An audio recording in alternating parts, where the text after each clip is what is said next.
A Reforma Protestante foi uma revolta teológica generalizada, na Europa, contra os abusos e o controle totalitário da Igreja Católica Romana. Reformadores como Martinho Lutero, na Alemanha, Ulrich Zwingli, na Suíça, e João Calvino, na França, protestaram contra várias práticas antibíblicas da Igreja Católica e promoveram um retorno à sã doutrina bíblica. O evento precipitante da Reforma Protestante é geralmente considerado como sendo a fixação, por Lutero, das suas 95 teses na porta da Igreja de Wittenberg, em 31 de outubro de 1517. Como pano de fundo para a história do protestantismo e da Reforma, é importante compreender a reivindicação católica da sucessão apostólica. Esta doutrina diz que a linhagem dos papas católicos romanos se estende através dos séculos, desde o apóstolo Pedro, até quem quer que seja o Papa atual. Esta cadeia ininterrupta de autoridade faria da Igreja Católica Romana a única igreja verdadeira, e daria ao Papa preeminência sobre todas as igrejas em todo o mundo. Devido à sua crença na sucessão apostólica e na infalibilidade do Papa, os católicos colocam o ensino e a tradição da Igreja num nível igual ao da própria Escritura. Esta é uma das principais diferenças entre católicos romanos e protestantes, e foi uma das questões fundamentais que levaram à Reforma Protestante. Mesmo antes da Reforma Protestante, havia focos de resistência a algumas das práticas antibíblicas da Igreja Católica Romana, mas eram relativamente pequenos e isolados. Os lollardos, os valdenses e os petrobrucianos tomaram posição contra certas doutrinas católicas.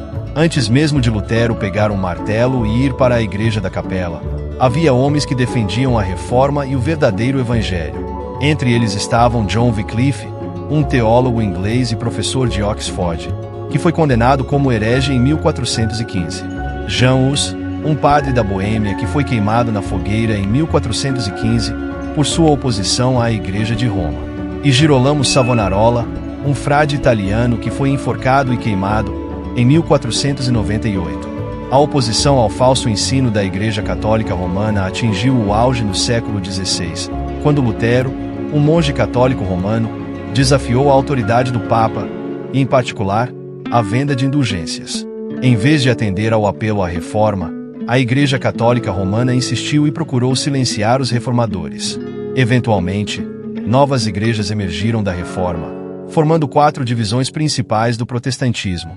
Os seguidores de Lutero iniciaram a Igreja Luterana, os seguidores de Calvino iniciaram a Igreja Reformada, os seguidores de John Knox iniciaram a Igreja Presbiteriana na Escócia, e mais tarde, os reformadores na Inglaterra iniciaram a Igreja Anglicana.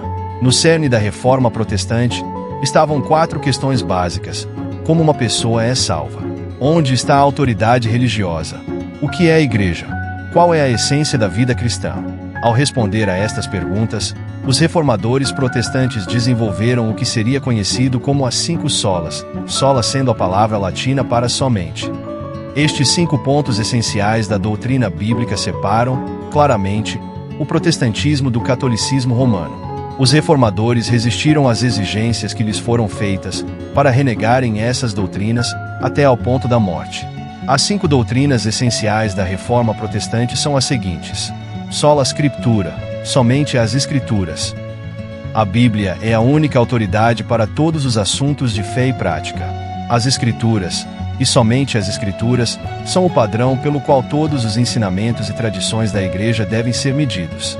Como Martinho Lutero declarou, tão eloquentemente, quando foi ordenado que renegasse os seus ensinamentos: a menos que eu seja convencido pelas Escrituras e pela razão pura, e já que não aceito a autoridade do Papa e dos concílios, pois eles se contradizem mutuamente, minha consciência é cativa da palavra de Deus. Eu não posso e não vou me retratar de nada, pois não é seguro nem certo ir contra a consciência. Deus me ajude. Amém. Sola gratia. Salvação somente pela graça. A salvação é a prova do favor imerecido de Deus. Somos resgatados da ira de Deus, somente pela sua graça, não por qualquer obra que façamos. A bênção de Deus em Cristo é a única causa eficiente da salvação.